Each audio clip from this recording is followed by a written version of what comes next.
Hello everyone and welcome to this interactive session. It's 𝗿𝗵𝗿𝘃𝗀𝘁, your Chief Market Analyst at TIOmarkets, and I'm going to talk to you about something that every trader is usually very interested in. It's trading the news, how to trade the risk events. What happens if the market moves fast after the news? What happens if the market just keeps reversing? How can we trade these setups, or what setups can we use when the markets move like this?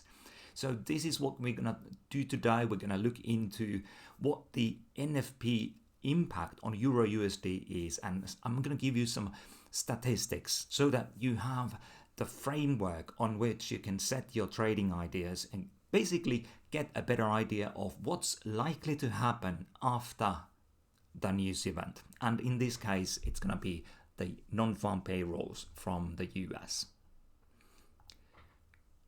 This is not investment advice, and you should read this disclaimer and only attend this webinar or watch this video if you agree with the disclaimer.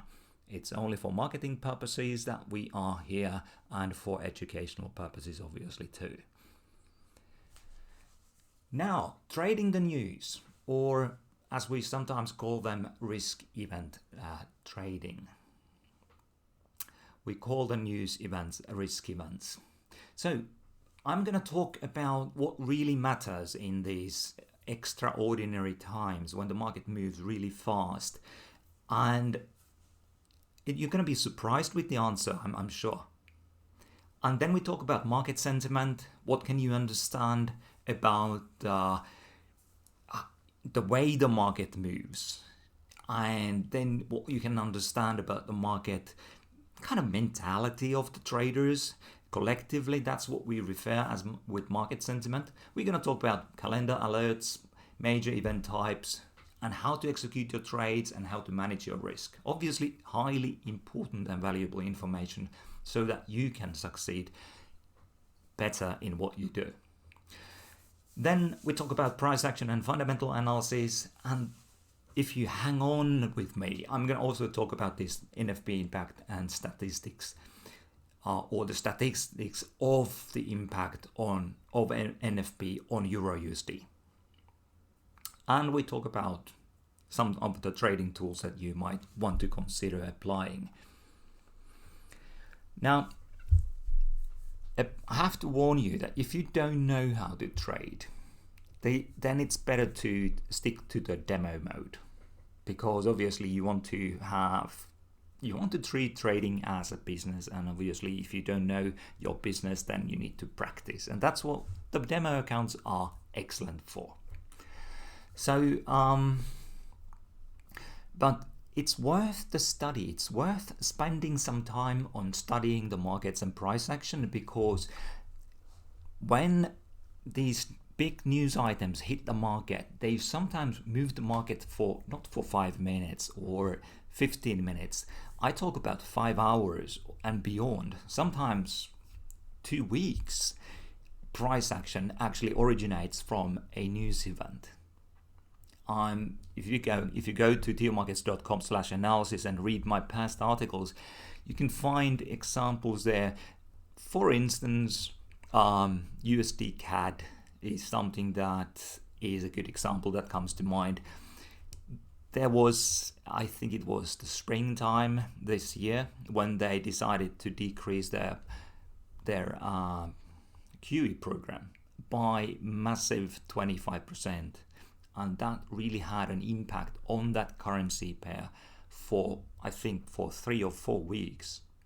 So you don't have to think about news event trading, something that is only tied to the next 5 minutes or to the next 30 minutes after the event.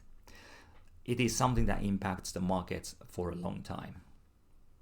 And just to give you a brief intro on my background, I have about 20 years of experience in financial markets in both retail and institutional settings. So I have picked up quite a few things along the way, and I'm very confident that I can help you guys. As many of you, I can see that we have people who have been trading for a couple of years, 3 years, or 6 months.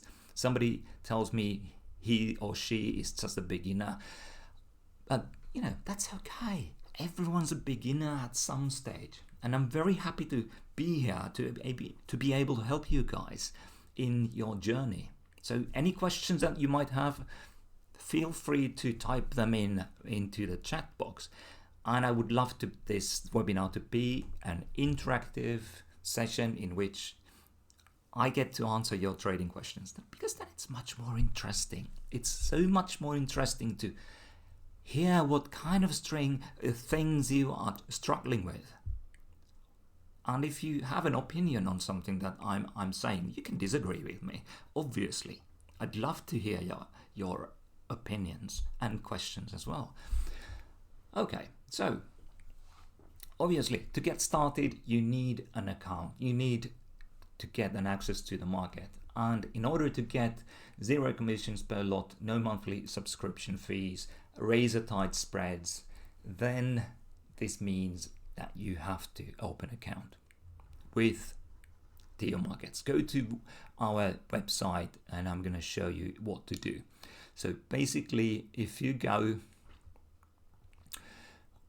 to TIOmarkets.com, you're going to find that there is this register button on your left hand side. If you click that, it takes you to a form where you can fill in your details and then you can get started. What then happens is that we send you an email. You get a wallet ID, which you can use obviously with the password you just created in the registration process. And then you need to get the MT4 or MT5 platform and open an account. And when you do that, you get another email where you have the credentials. And this is what your client area will look like. You need to go to the download center to get the platform, and you need to open a live account and a demo account. And once you have those, you can deposit and basically just get going. Live account obviously is for live trading, and demo account is for you to learn new strategies, test some ideas, and get to know the trading platform. Some people say that there's no point trading the demo, but it's a highly valuable tool. Obviously, you need to test. The way I'm looking at this, you need a production environment, and that's your live trading account. That's where you run the strategy that you can trust. Then you have your demo account where you do your testing. So the demo account tells you, or the results from demo account really don't matter that much, because it's just pixels on your screen, but it helps you to see what the impact of certain actions and certain sort of trading rule setups are. So if you have a rule set of ABCD and then you have a rule set of ABC, you can compare those. You can see what the long-term impact is when you're using the demo account. Okay, you go to deposit section. There you can find the different ways to actually fund your account. And this is something that all of us sometimes need, the password reset. So if you need to do that later on, choose the account, then go to account settings and reset the password, and you will get an email from us. So then about risk event trading. I really want to talk about what really matters in trading in general. People tend to think these news events as they are something so special and so different and a little bit scary because the price moves so fast. There's a way to get over that fear. If you're feeling, most traders feel either greed or fear or both. And it's nothing strange. We all have those feelings. It's just a part of human condition. We have these problems. Emotions tend to make us not so efficient decision makers, but there's ways to get around those. One of them is practicing. And another way of doing that is to decrease your trade sizes so that you know what basically when you test different trade sizes, there'll be a point. If you decrease, there will be a point where the trade size really doesn't matter. Whether you lose or win, it doesn't matter. And if you keep on trading at that level, you train your mind to focus not on the results, but on the strategy itself, on your trade execution, on the markets. And because your emotions aren't involved, that's when you get to become a good trader.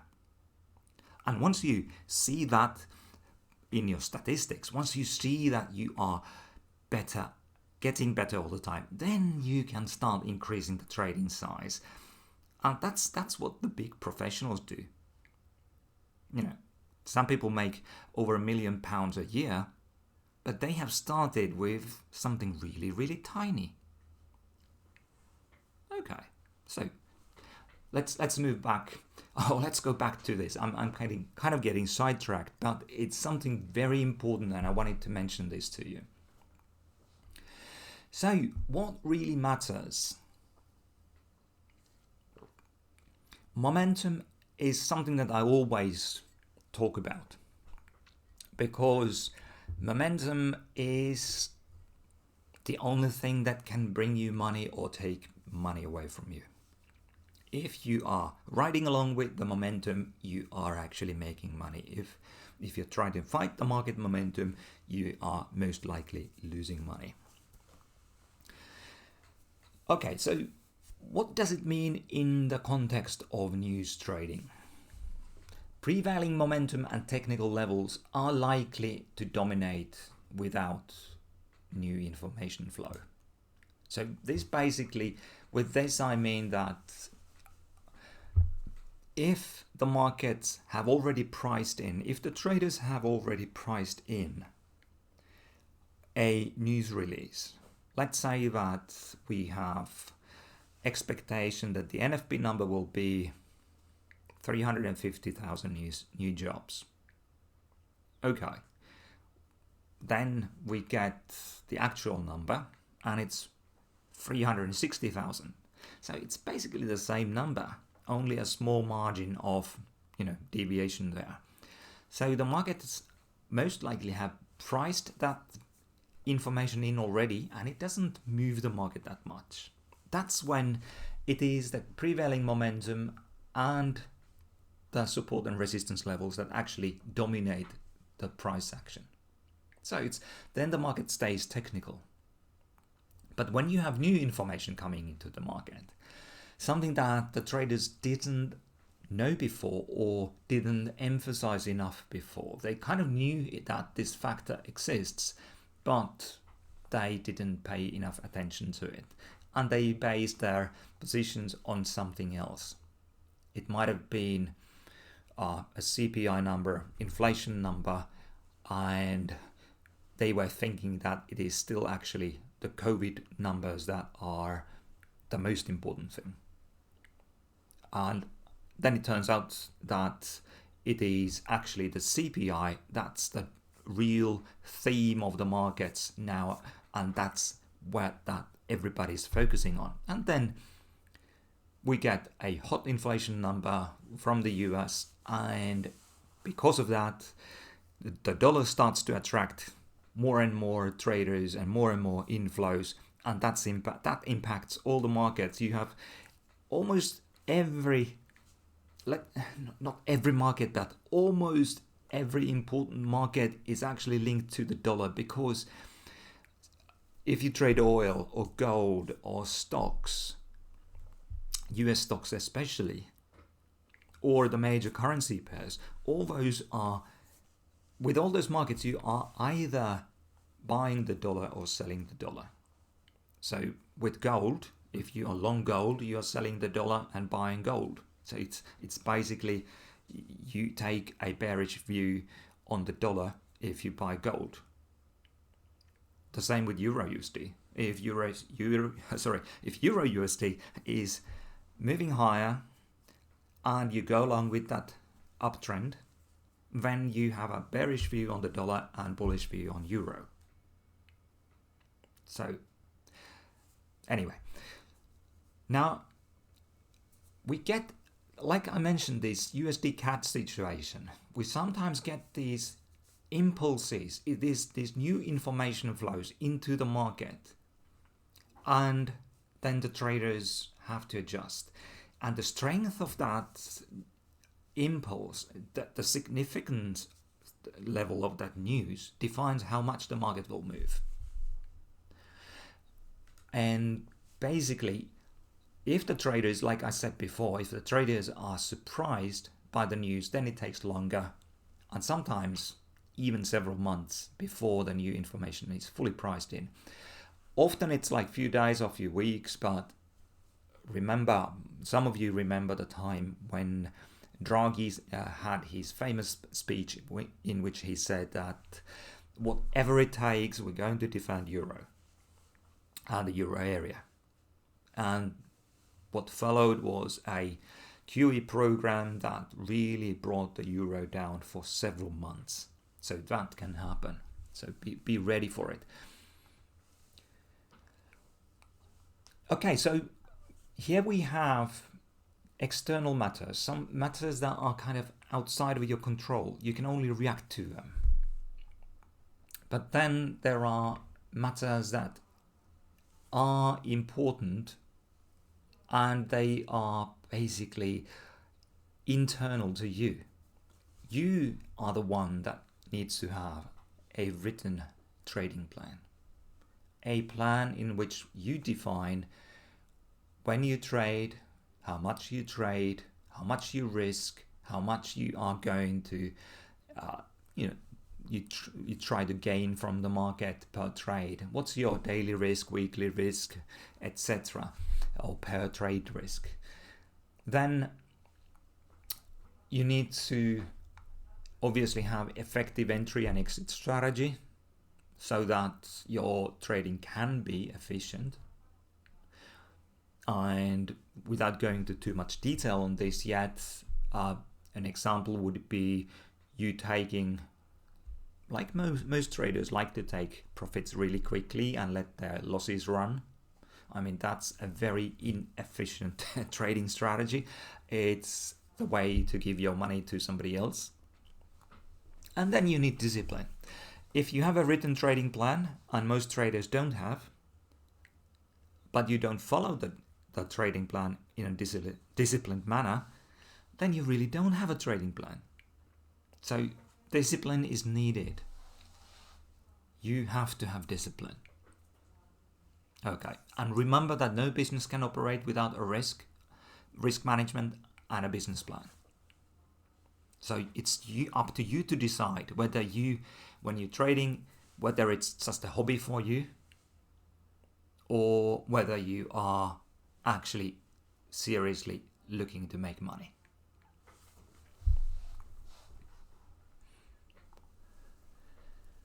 So the major risk events, I'm not going to go hugely into detail of what these mean because, my philosophy with trading is that it's the price momentum and price action that tells you what the market thinks. It's the Mrs. Market, and that Mrs. Market is the one laying down the rules. She tells you what you do and you say, yes, dear. In this marriage is a one-way street. Whatever Mrs. Market says, you better say yes, dear. Otherwise, you're gonna have a very unhappy marriage as a trader. You're gonna have a very unhappy life, and I really don't want you to have that. So I've seen retail traders fighting the market. They fight the market. It's so amazing.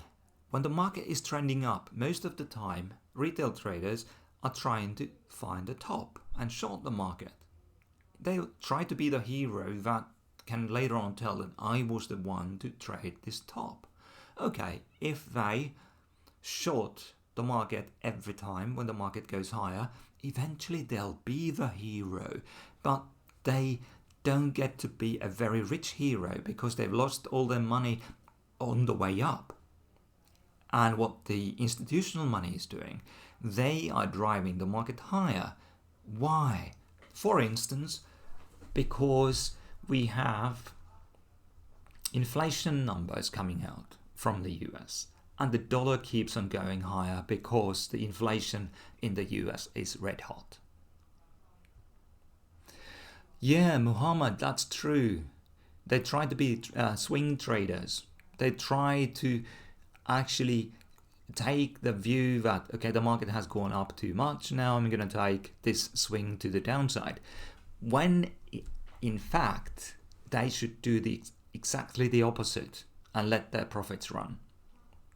So, but about the major risk events, these are they. You have the central bank announcements, employment numbers like NFP, then you have the GDP numbers, inflation, retail sales, and quite a few numbers are here.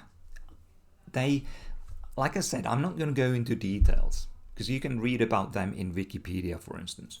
But just on the overall idea with retail sales, business sentiment surveys, consumer confidence surveys, even GDP, all this is really about central banks. It's all these factors are driving what the central banks will do. And central banks have been managing the markets and the economies in the world for the last, they've been, since the time of Greenspan. And there's been heavy management of the markets and economies, and it's getting worse all the time. We have, the Fed is now saying that they're going to have to QE, otherwise they risk, or they might have lost the ball already. They might have actually forced or driven, how do you say this in English? Basically, what they've done, they've painted themselves in a corner, and they basically might not be able to hold the inflation down once it gets running. Anyway, what I was saying, that when you have retail sales numbers, that basically tells you how much the general public is buying at the moment. And then that's going to have an impact on inflation. And that's going to have an impact on central bank announcements. And the same here. This is all about inflation. Purchasing Managers Index. How much the purchasing managers, how they are seeing the future of the economy. And that's going to impact inflation and central bank announcements. Industrial production. All this is tied to growth in the economy. And when there's growth, that means that usually the prices go higher. That is basically inflation. And that is going to drive the central bank interest rate policy. And that if the interest rates go higher, then that will attract money into the currency. Because if people want to buy, let's say that US bonds go up, or the yield in US bonds go up, then people want to buy them, and the way to do that is to actually buy the dollars first. So the dollar goes up. So the value of the dollar goes up versus the other currencies. Okay, so you can go to TIOmarkets.com/economic-calendar, and that's where you can see all these events that are coming up. And what you really should do is to program them on your phone. Maybe on Sunday night for the next week, you program these alerts on your phone 1 hour before, or half an hour, whatever you want to do. But the idea is that then you have an opportunity to actually react to the news.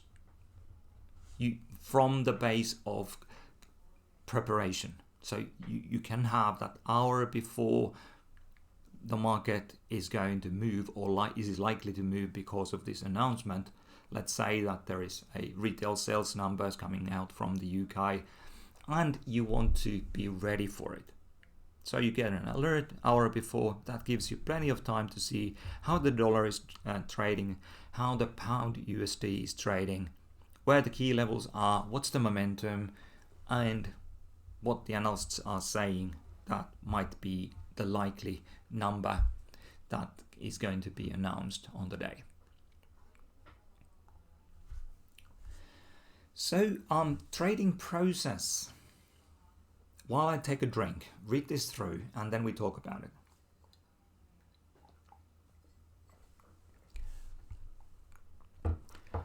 This is roughly what I do when I look at a market and consider taking a trade. I need to have an idea what the market regime is. Basically, if the market is ranging, whether it's ranging or in uptrend or in a downtrend. And obviously have a different set of rules for range markets, because then you just want to buy at support, sell at resistance. And in an uptrend, you want to be buying the dips, not shorting the new highs, like most of the retail traders do. And in a downtrend, you want to sell the rallies, not really buy the dips, because the market is in a downtrend. When the market is in a downtrend, it's going to be more likely to break the supports. So why would you be one of those uneducated losing traders who try to fight the institutional money?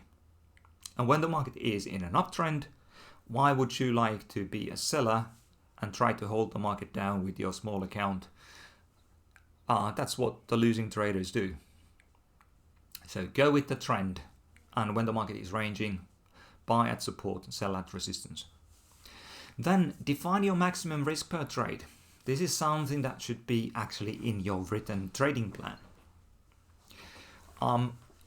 Depending on your level of past success and depending on your level of understanding of markets, I'd say you should be risking something between 0.5% and 2% of your account. That means that if you are wrong 10 times in a row, your maximum risk is 20%, and if you are more careful and trade only 0.5% per trade, then your drawdown is, say, 5% after 10 trades. You have emotional capital as well as financial capital on your account. And if you take too big of a risk, then you deplete not only your finances, but also your mental capital, because it's difficult to start trading if you lose 90% of your account. It doesn't help if you have made $2 million or $3 million before that, but if you lose 90% of that, it's going to be a major blow on your ability to keep your emotions away from your trading. And that means it's going to be a blow on your ability to make reasonable and logical decisions. So then obviously the point 3, you have to decide how far from your entry price you will have your protective stop orders. So let's quickly take a look at a chart here. I'm going to use this cable example here, and basically let's use a horizontal line. We have a swing point here. The market came to the level and moved higher, so that's a support. When the market comes to the same level again, that is more likely to be a level where the buyers engage with the market. So very simple idea, but obviously there needs to be a point where you decide you are wrong with your idea. Because losing trades, yes, they do exist, even though you see these adverts where somebody is telling you that, oh, I have 100% success rate. I'm going to sell this to you for $2,000. Yes, if he had 100% success rate, he wouldn't be bothering doing anything else but trading. So there will be losing trades. That's just a fact of life. And when the market comes down here, if it doesn't turn here, you need to have a point where you decide, okay, I'm not going to stay longer in this trade. And that point might be say it might be, you might actually want to use ATR. That's what I was going to talk later, a little later about. So if we go to this point here, and the market is trading fairly close to this support level, and the ATR is 11 pips. So one rule could be that you multiply the ATR by 2, so that's gonna be 22 pips. Then you buy close to the support and you place your stop order 22 pips below. So that is a way of having your stop level at kind of not being so arbitrary, but it is based on the market volatility, because the ATR, as you can see, is an oscillator that reacts to price volatility. It goes higher when price moves higher. When there is extended candles, the average true range gets bigger. And then when the market moves sideways and you have little bars, not so tall bars, then the ATR goes down. So it's an indicator that reacts to the market, the price fluctuation and the volatility. Any questions this far? Is this making sense?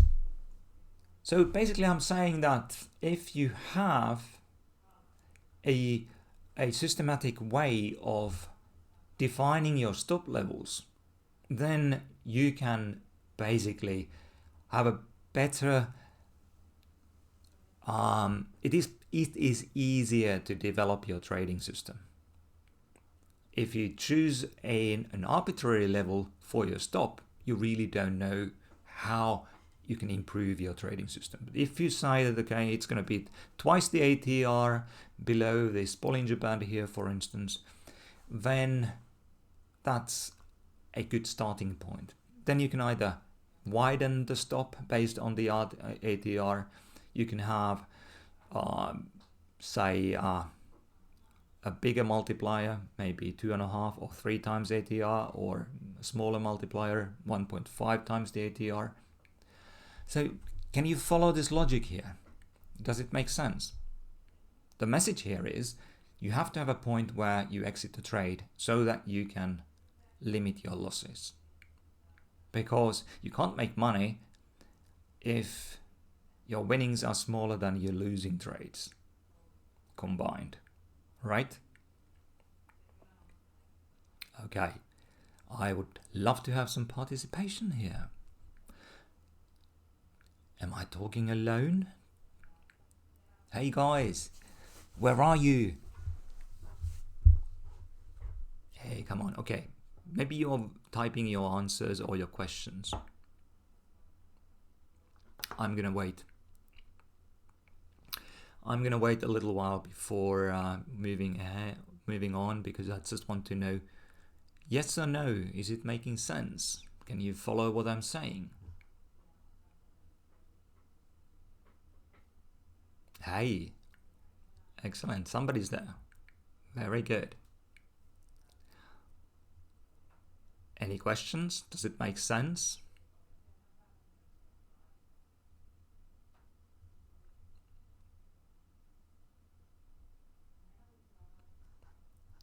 Okay, let's move on. No questions at this stage. So you need to have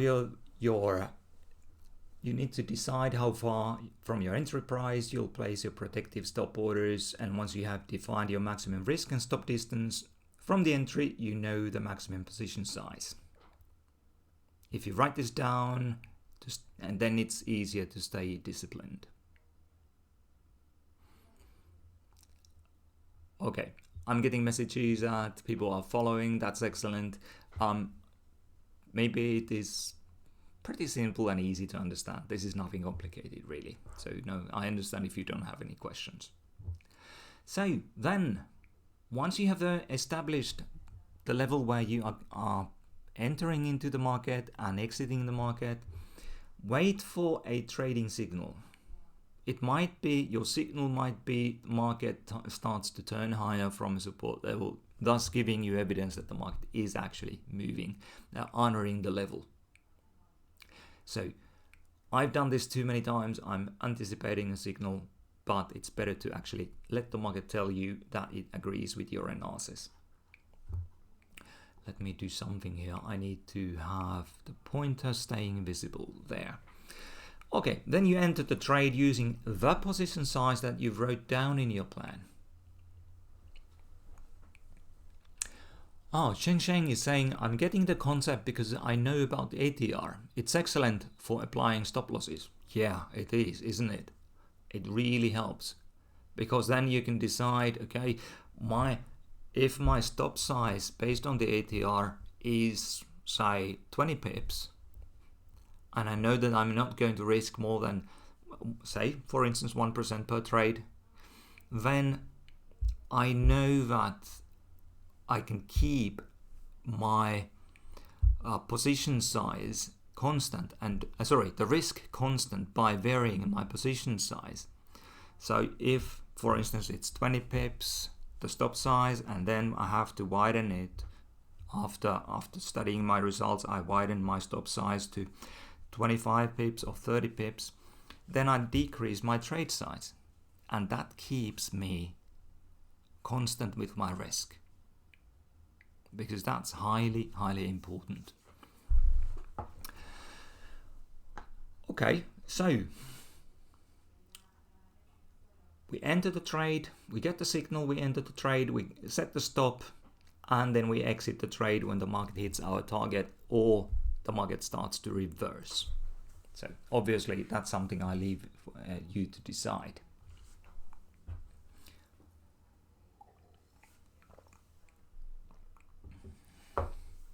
I'm going to give you some general ideas, some tools on developing your trading, but obviously everyone has their own systems and strategies that they feel comfortable with, because no strategy that is not in harmony with who you are and your personality is going to work. You need to have a strategy that works for you and fits with your personality. All right, so here I have some statistics on how the NFP announcements this year, 2021, have impacted Euro USD over a 5-year period following the event.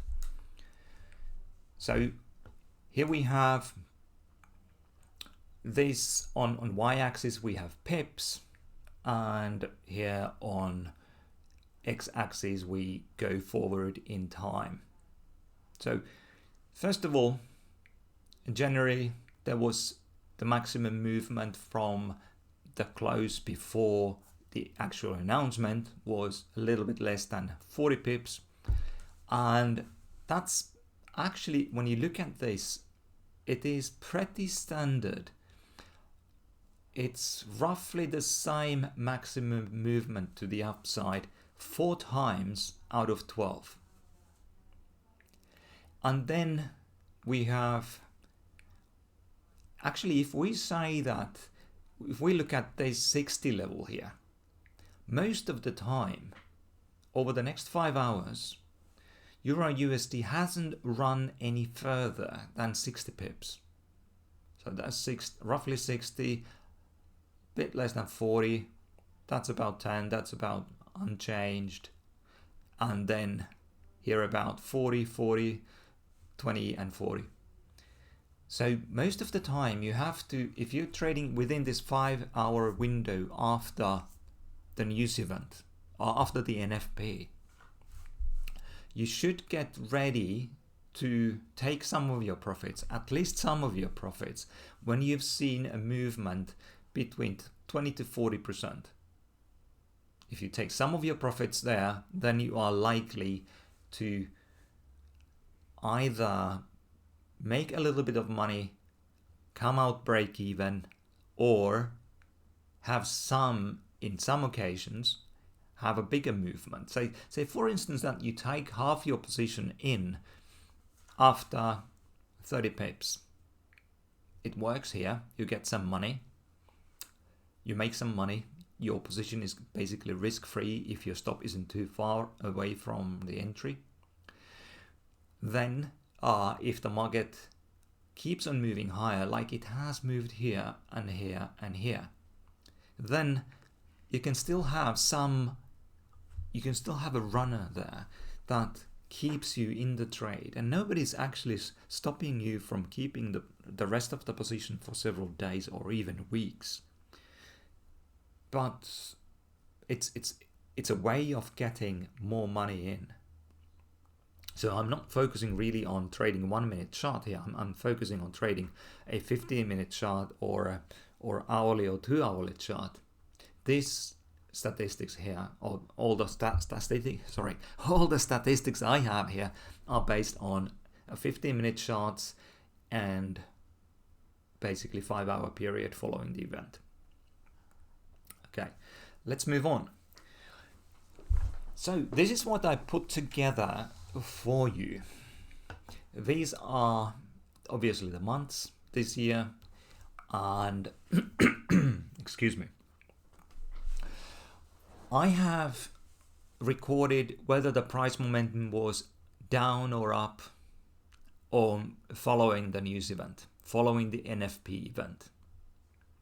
Then the NFP surprise, it's marked negative if it misses the analyst consensus prediction, and positive if it exceeds. So then we have column where I'm recording whether whether the surprise is actually predicting the momentum, and so that you understand what I'm actually doing here, or what I have been doing here. This basically says that if you have a price momentum down and a positive NFP surprise, then the NFP surprise doesn't actually tell you what the future price action is going to be like. So it doesn't predict the momentum. But in July, if the NFP surprise is positive and the following price action was up to the upside, then it predicts the momentum. And this is actually quite interesting, because if you look at the numbers here, most of the time we get non-predictive results. This is highly valuable information. Obviously, this is a small sample, it's only 1 year. If you want to do a similar study, just get the Forex data from somewhere and do this over several years and see what the statistics are like. But based on this year, you can't really trade based on the result, the NFP result. It doesn't help you. It actually seems like it's better to trade in the other direction. You get predictive results only 25% of the time. Then, okay, that's, I think, the most valuable nugget here. What I found also is that we get, at least this year, the probability for an upside move was quite big. So we had, during those 5 hours after the announcement, most of the price action was to the upside on 8 days. 8 days out of 12 makes 67%. And then if we look at whether the NFP improvement, basically meaning that the NFP number itself, the result was better than the NFP before, and I checked whether it predicts the price momentum, and it's roughly as good as tossing a coin. So it's either, half and half. It really doesn't help you at all.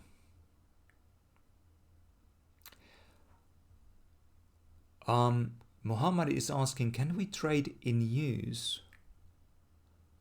TI with TIO? Yes, obviously you can trade the news events with TIOmarkets. Obviously, it's most of the traders are very excited about trading the news, and that's why I basically have put this webinar together. So if you want to take a screenshot, take it now, and then we move forward, but you'll get also a recording of this webinar too. But I think that's an interesting statistic here. Don't focus on what the NFP number is relative to the analyst consensus.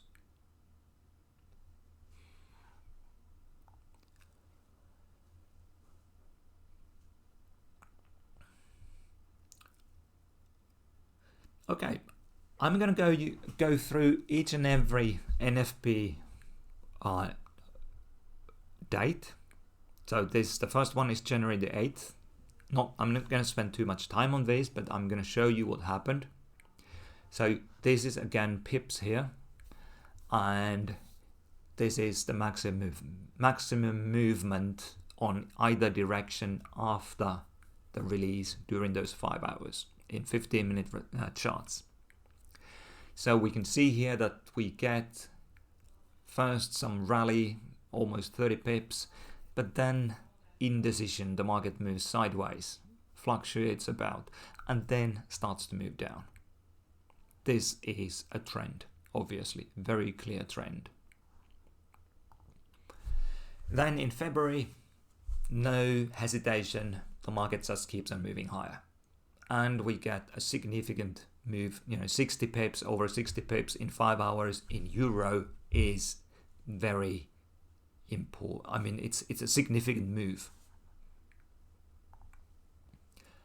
Then in March, most of the movement is to the downside. There was a little blip to the upside, which probably was used as an opportunity by professional traders to get short, and the market then after that just kept on moving lower.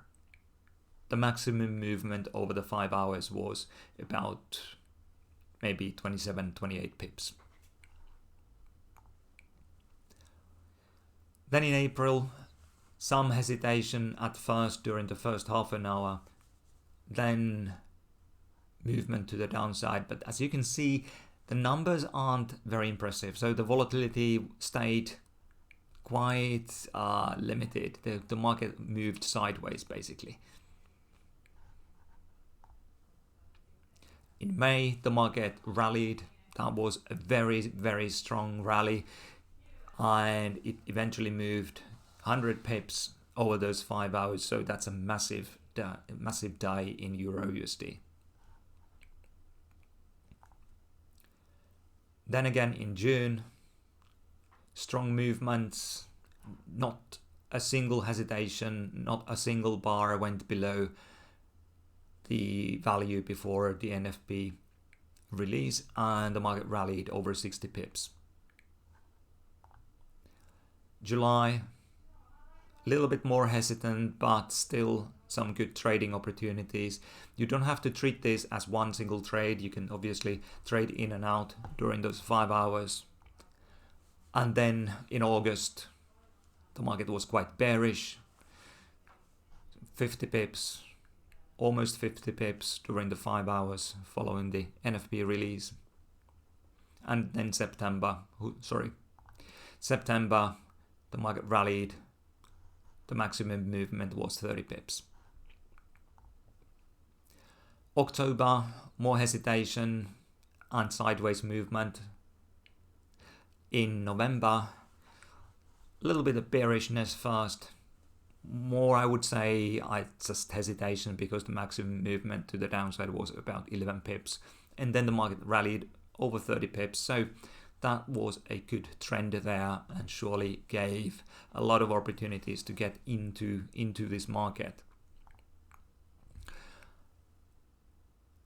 NFP release on December the 3rd, it was a disappointment. Analysts expected to see a good number, and the market just fluctuated about. No real impact with the NFP news. Up a bit, down a bit, up a bit, but mostly sideways. Okay, any questions on those? Any questions on those charts that I just showed you?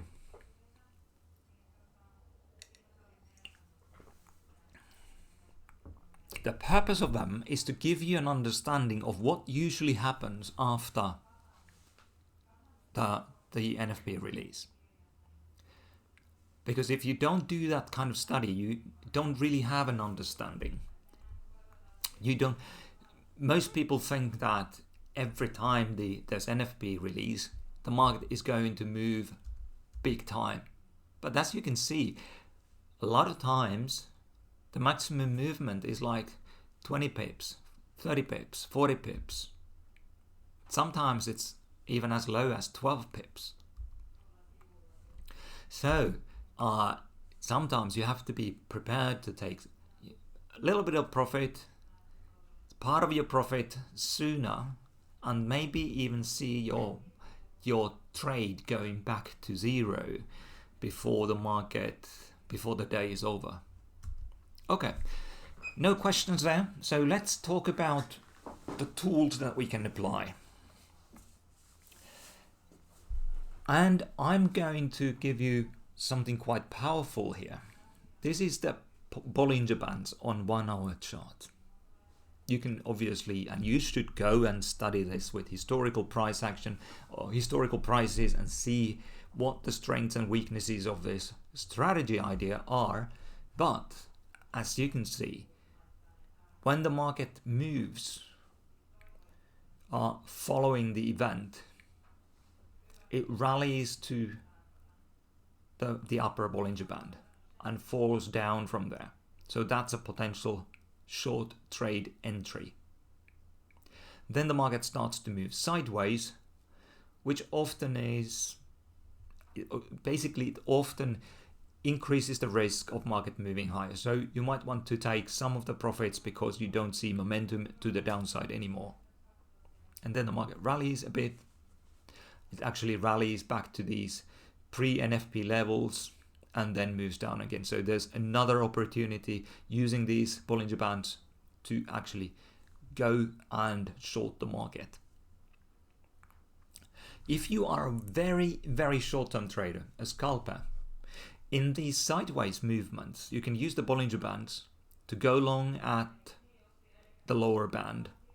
To go long at lower band and short at the upper band and take some opportunities here. Obviously, there'll be a moment when the market moves higher again. But if you are really a scalper, you're not in that trade very long.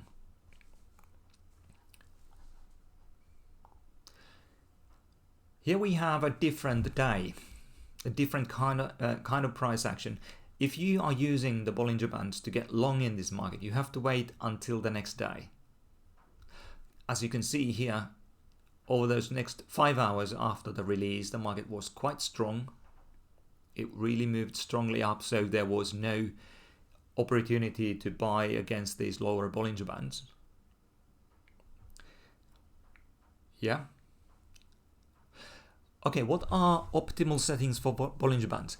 That's a good question, but the real answer is that there is no optimal settings. It's not a question you would like to hear, but I think the closest you can get to the optimal settings is that you go and study historical price action and decide what suits your style. I'm using 10 period here. This is 2 standard deviation, meaning that both bands are 2 standard deviations away from the middle band. The middle band is just the moving average. And when you have more volatility, the range of the candles is bigger, then you have the bands moving away from the baseline. And when you have less volatility, the bands contract and come closer to the average. But because we have momentum here to the upside, that tells you that the market is likely to have another leg higher and there's an opportunity to go long at the Bollinger Bands. Some other people use longer periods, but the longer the period are, say, if you go from 10 periods to 20 or 50, then obviously the bands will be further away from the price action, and they don't give you that many signals. Here we have the March NFP day. There is some fluctuation, and again an opportunity to go short at the Bollinger Band. Here we have a little more tricky situation. The market fluctuates sideways. It moves down from the pre-NFP levels and then starts to kind of creep up again a little bit, and that's what we see happening here. Then another dip lower and a rally. So that's more difficult to trade, but it's still the reality. The market sometimes does that, so you just have to be ready for it. There was an opportunity on the next day though. Move higher, sideways, and an opportunity to buy the market. Here it was, the move was really strong. It's impossible to get the movement always right. Sometimes you have to trade a little bit to get the direction right. And sometimes I really avoid myself trading down here because the volatility is so strong and the price moves so fast. It's better to wait for the market to actually be a more manageable. So the next day there was a trade from here to the upper band, and then the market started to do something else. It broke the support there, and then the next rally was sold.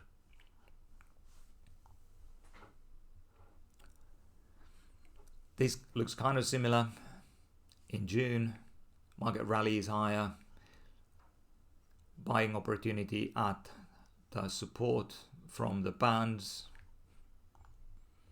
In July, rally higher. This is a little tricky. We didn't quite get the market coming down to the lower band, but then on the next day there was an opportunity again. You have to remember that market doesn't always give you 100 pips. It sometimes gives you 10 pips, sometimes 20 pips, sometimes 50 pips. You just have to be content and take what it gives. So the good strategy is to, for instance, buy here, sell something at the upper band so that you have a risk-free trade, and then let the other half of your position to run. And if the market turns on you, you're still okay. You either made a little bit of money or you come out of this break even. Here's the August. Market was trending lower already, so the market gave some opportunities here, scalping opportunities. The next day there was a shorting opportunity, and in September it was more of a scalpers market. The market moved sideways. There was an opportunity to trade long here, and that gave you probably 1817 to 1840, so 20 pips or so. More ranging price action in October, and in November there was a clear buying opportunity at the lower end of the band. Ranging price action, and remember, this is part of the sequence that I mentioned before. Define what the market is doing. If it's in a range, you look to buy support, sell the resistance. Basically this. You identify the market regime. If it's a trend, you buy down here, you sell up there, you buy down here, you sell up there. That's how you trade when you don't have a trend. And then once you have a trend, you can see that there is momentum to the upside. then you are looking to buy at support and you don't sell at resistance but keep the trade. Remember that always define your maximum risk per trade first. What I do, I decide what's my weekly risk per trade.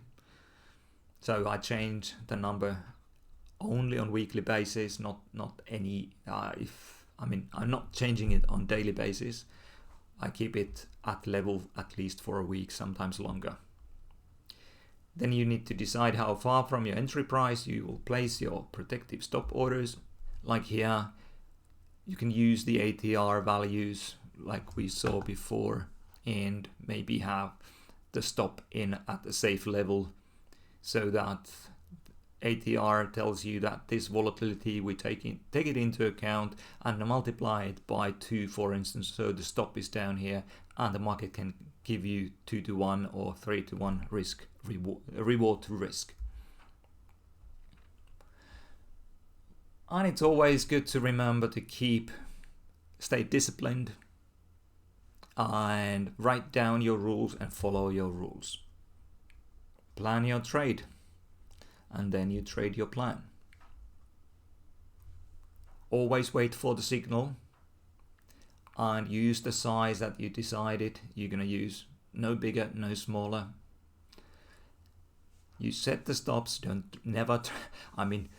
obviously you can do what you like, but I say always that you should have stops in place because the market can move abruptly.